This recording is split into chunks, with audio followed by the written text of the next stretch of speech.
ಈಗಾಗಲೇ ಬಿಜೆಪಿಯ ರಾಜ್ಯದ ರಾಜ್ಯಘಟಕದ ಅಧ್ಯಕ್ಷರು ವಿಜಯೇಂದ್ರ ಅವರು ಮತ್ತು ಬಿಜೆಪಿ ಹಲವಾರು ನಾಯಕರುಗಳು ಈಗಾಗಲೇ ಚರ್ಚೆ ಮಾಡಿದ್ದೀವಿ. ಒಂದು ಸಮನ್ವಯ ಸಮಿತಿಯನ್ನ ರಾಜ್ಯ ಮಟ್ಟದ್ದು ಮತ್ತು ಬೆಂಗಳೂರು ನಗರಕ್ಕೆ ಒಂದು ರಚನೆ ಆಗಬೇಕು ಎರಡು ಪಕ್ಷದಿಂದ ಅಂತಕ್ಕಂಥದ್ದು ಒಂದು ತೀರ್ಮಾನ ಆಗಿದೆ. ಸದ್ಯದಲ್ಲೇ ಇನ್ನೊಂದು ವಾರ 10 ದಿವಸದಲ್ಲಿ ಅದರ ಬಗ್ಗೆ ಒಂದು ತೀರ್ಮಾನ ಮಾಡ್ತೀವಿ.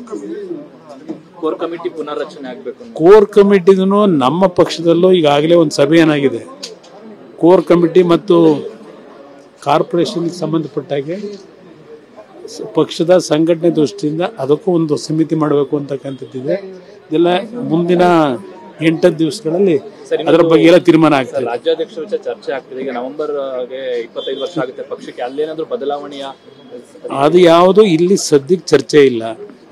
ರಾಜ್ಯಾಧ್ಯಕ್ಷದ ಬಗ್ಗೆ ಯಾವುದೇ ರೀತಿಯಲ್ಲಿ ಚರ್ಚೆಗೆ ಏನು ಬಂದಿಲ್ಲ. ಸದ್ಯಕ್ಕೆ ಟೆಂಪರರಿ ನಾನೇ ಇದ್ದೇನೆ. ಈಗ ಅದರ ಅವಶ್ಯಕತೆ ಇಲ್ಲ ಅಂತಕ್ಕಂಥದ್ದು ಒಂದು ವಿಂಗ್ ಇದೆ. ಇನ್ನೊಂದು ಸೆಕ್ಟರ್ನಲ್ಲಿ ಇಲ್ಲ ನಿಖಿಲ್ ಕುಮಾರಸ್ವಾಮಿ ಅವರಿಗೆ ಜವಾಬ್ದಾರಿ ಕೊಟ್ಟರೆ ಅವರು ಸ್ವಲ್ಪ ಏನು ಓಡಾಡ್ತಾ ಇದ್ದಾರೆ, ಇನ್ನೂ ಅನುಕೂಲ ಆಗುತ್ತೆ ಅಂತಕ್ಕಂಥ ಕೆಲವರು ಹೇಳ್ತಾರೆ. ಆದರೆ ಅದರ ಯಾವುದ್ರ ಬಗ್ಗೆ ಇನ್ನೂ ಚರ್ಚೆಗಳಾಗಿಲ್ಲ. ಈಗಾಗಲೇ ಬಿಜೆಪಿಯ ರಾಜ್ಯದ ರಾಜ್ಯಘಟಕದ ಅಧ್ಯಕ್ಷರು ವಿಜಯೇಂದ್ರ ಅವರು ಮತ್ತು ಬಿಜೆಪಿ ಹಲವಾರು ನಾಯಕರುಗಳು ಈಗಾಗಲೇ ಚರ್ಚೆ ಮಾಡಿದ್ದೀವಿ.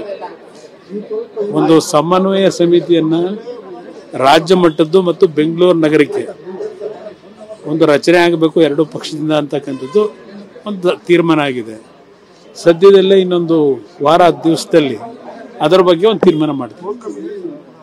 ಕೋರ್ ಕಮಿಟಿ ಪುನರ್ರಚನೆ ಆಗಬೇಕು. ಕೋರ್ ಕಮಿಟಿಗೂ ನಮ್ಮ ಪಕ್ಷದಲ್ಲೂ ಈಗಾಗಲೇ ಒಂದು ಸಭೆ ಏನಾಗಿದೆ.